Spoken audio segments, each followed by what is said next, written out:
श्री कृष्ण जी कहते हैं, कुत्ता बहुत ही वफादार होता है। तुम उसके गले में पट्टा डालकर कहीं भी ले जा सकते हो, वह कभी ऐतराज नहीं करेगा कि तुम उसे कहां और क्यों ले जा रहे हो। कुत्ता एक स्वामीभक्त जानवर होता है। तुम उसके आगे बस रोटी के चंद टुकड़े डालते रहो, वह हमेशा तुम्हारे आगे पीछे दुम हिलाता रहेगा। वह कभी तुम्हारा विरोध नहीं करेगा कि तुम उसे भरपेट भोजन क्यों नहीं देते। वह आधा पेट खाकर भी तुम्हारी गुलामी करेगा, क्योंकि वह शायद गुलामी के लिए पैदा हुआ है। वैसे कुत्ता बहुत समझदार होता है, परंतु होता तो जानवर ही है। संघर्ष से सफलता तक की एक सच्ची कहानी। लेकिन तुम जानवर नहीं हो, तुम एक महान इंसान हो जिसे ईश्वर ने सबसे बेहतरीन बनाया है। तुम वह इंसान हो जिसे ईश्वर ने अनंत संभावनाओं के साथ पैदा किया है।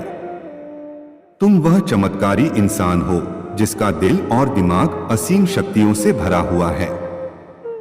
तुम वह अद्भुत इंसान हो जिसकी आंखों में सुनहरे सपने चमकते हैं, जिसके कदमों से कामयाबी की गूंज सुनाई देती है। मगर अफसोस कि तुमने अपने सपनों को गिरवी रख छोड़ा है। अफसोस कि तुम अपने मजबूत कदमों को मजबूरियों की बेड़ियों में जकड़ चुके हो। अफसोस कि तुमने अपनी हिम्मत को अपने झूठे बहानों का कवच बना दिया है। और शायद तुम्हारे कानों को गुलामी की ऐसी आदत पड़ चुकी है कि तुम्हें दूर से आती हुए कामयाबी की आहट सुनाई ही नहीं देती।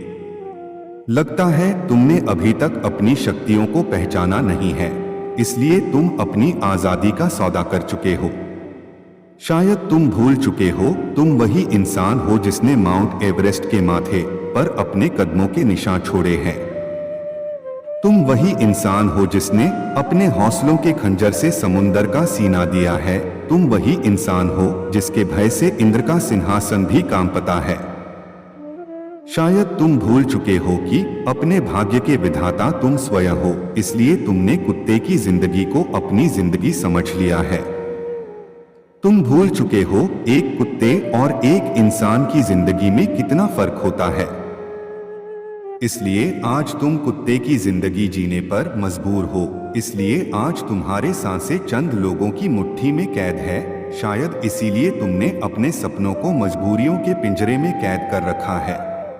मगर याद रखना, अगर तुमने आज इस पिंजरे को नहीं तोड़ा तो सारी जिंदगी मजबूरियों की कैद में घुट घुट कर मरते रहोगे।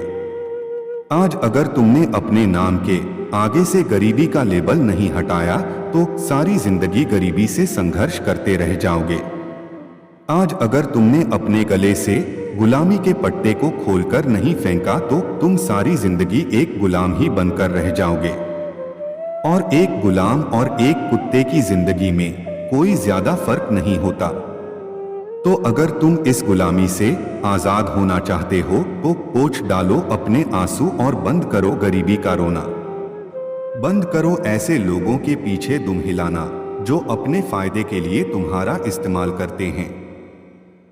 बंद करो ऐसे लोगों के तलवे चाटना जिन्होंने तुम्हारे सपनों को कैद करके रखा है। बंद करो ऐसे लोगों की खुशामद करना जो नहीं चाहते कि तुम उनसे आगे निकल जाओ। याद रखना, इस दुनिया में सिर्फ तुम्हारे माँ बाप ही ऐसे शख्स है जो चाहते हैं कि तुम उनसे ज्यादा कामयाब बनो। बाकी सभी लोग यही चाहते हैं कि तुम बस उनके इशारों पर नाचते रहो। मगर याद रखना, दूसरे के इशारों पर नाचकर तुम सिर्फ कठपुतली बन सकते हो, रॉकस्टार कभी नहीं बन सकते। दूसरों के बनाए रास्तों पर चल कर तुम उनके पीछे जा सकते हो, मगर उनसे आगे कभी नहीं निकल सकते। इसलिए अगर अपने अधूरे सपनों को पूरा करना चाहते हो तो उठो और संघर्ष की भट्टी में कूद जाओ। अगर तुम कामयाबी के शिखर पर पहुंचना चाहते हो तो उठो और अपना रास्ता खुद बनाओ। उन्हें गलत साबित करो जो कहते हैं कि तुमसे ना हो पाएगा। उनको उनके औकात का एहसास कराओ। जो बार बार तुमसे तुम्हारी औकात पूछते हैं, तुम बेशक एक काबिल इंसान हो, लेकिन अभी तुम्हारी काबिलियत को जंग लगी हुई है। इसलिए अब तुम्हें अपनी काबिलियत को साबित करना होगा। और हाँ, मैं कुत्तों की बहुत इज्जत करता हूँ क्योंकि वे जानवर होकर भी अपना फर्ज बेखूबी निभाते हैं। लेकिन अगर तुमने अपने इंसान होने का फर्ज नहीं निभाया तो तुम एक कुत्ते से भी गए गुजरे हो। दिल पर चोट लगी हो तो कमेंट में गाली लिख देना, मगर सफलता के शिखर पर आना जरूर। मैं तुम्हारा इंतजार करूंगा। जय श्री कृष्ण।